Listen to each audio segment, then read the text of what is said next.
Assalamualaikum warahmatullahi wabarakatuh. Anak-anakku kelas 6, selamat berjumpa kembali dalam pelajaran bahasa Arab. Kali ini kita masih melanjutkan pelajaran yang keempat tentang apa kemarin? Al-wajibul manziliyu, yaitu pekerjaan rumah. Pada pelajaran kali ini kita akan membahas tentang al-qawaidu atau tata bahasa.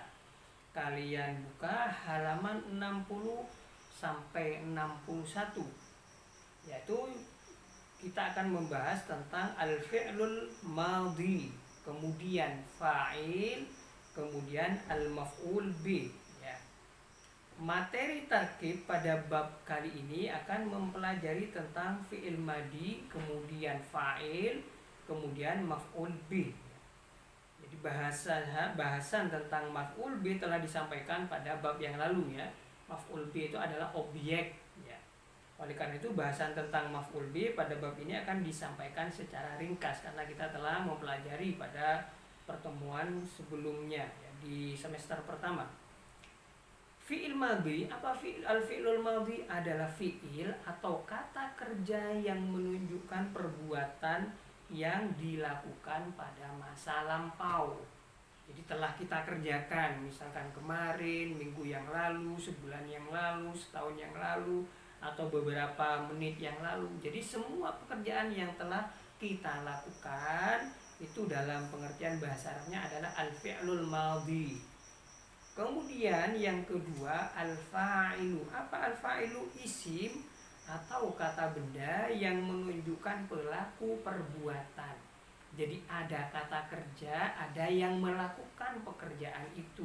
Itulah yang dimaksud dengan fa'il atau kata pelaku pekerjaan. Kemudian yang ketiga al-maf'ulu bih adalah isim yang menunjukkan objek perbuatan. Jadi maf'ul bih itu adalah objek yang dilakukan oleh subjeknya.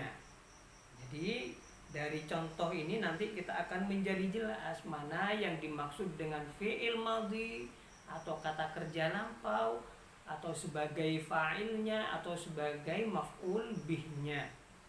Contoh pertama, qara'a Ahmadu al-kitaba. Artinya apa di situ? Ahmad membaca buku. Perincian ya pada kalimat di atas al-fi'lul madhi. Mana fi'il madhinya? Kata kerja lampau adalah qara'a. Kemudian Ahmadu adalah qara'a ya. Kemudian al-fa'ilnya bagaimana yang fa'il? Pelakunya yaitu Ahmad. Jadi fa'il atau pelaku perbuatan itu adalah Ahmadu. Dan al-maf'ul bih objeknya adalah al-kitabah. Jadi qara'a itu fi'il madhi, Ahmadu adalah fa'ilnya, sementara al-kitabah adalah sebagai maf'ul bih. Jadi yang pertama adalah tadi kata kerja lampau, kemudian subjeknya atau fa'ilnya, kemudian yang ketiga maf'ul bih atau objeknya. Contoh kedua, qara'tul kitabah. Saya telah membaca buku itu. Pada kalimat di atas susunannya fi'il madhi ya. Mana yang fi'il madhi? Yaitu qara ya. Kemudian fa'ilnya adalah dhamir muttasil. Yaitu apa dhamir muttasil? Yaitu dhamir yang berkaitan dengan kata, bersambung dengan kata. Jadi ada dua dhamir, yaitu dhamir muttasil, ada dhamir munfasil. Kalau dhamir muttasil itu dia harus bersambung dengan suatu kata. Misalkan di sini menyambung dengan kata kerja, qara ya. Jadi tu-nya itu sebagai kata ganti atau dhamir muttasil yang menyambung dengan suatu kata. Dan maf'ul bihnya adalah al-kitabah. Jadi saya telah membaca pekerjaannya itu. Kemudian tu, yaitu ingat dhamir tu di situ qara'tu adalah fa'ilnya, al-kitabah adalah al-maf'ul bih atau objeknya. Halaman 61. Jika fi'il madhi atau kata kerja lampau bersambung dengan dhamir muttasil, maka penulisannya mengikuti aturan sebagai berikut. Ingat-ingat ya, ini penting. Jika kata gantinya adalah ana, domirnya tadi kalau saya ana, fi'il madinya bersambung dengan tu. Qara'a menjadi qara'tu ya, sebagai contoh tadi ya, yang berfungsi sebagai fa'il dan huruf sebelumnya disukun. Jadi qara'a menjadi qara', kemudian disebut dengan tu, yaitu sebagai kata ganti dari ana ya. Jika kata gantinya adalah anta, maka fi'il madhinya bersambung dengan ta yang berfungsi sebagai fa'il dan huruf sebelumnya disukun. Contohnya di situ menjadi qara'ta. Ingat ya, qara'tu, qara'ta. Kemudian yang C, jika kata gantinya anti, kamu perempuan, fi'il madhinya bersambung dengan ti yang berfungsi sebagai fa'il. Jadi ti-nya itu fa'il ya. Dan huruf sebelumnya disukun, itu kata kerjanya atau fi'il madhinya. Menjadi apa kalau contohnya seperti yang ketiga, yaitu qara'ti ya.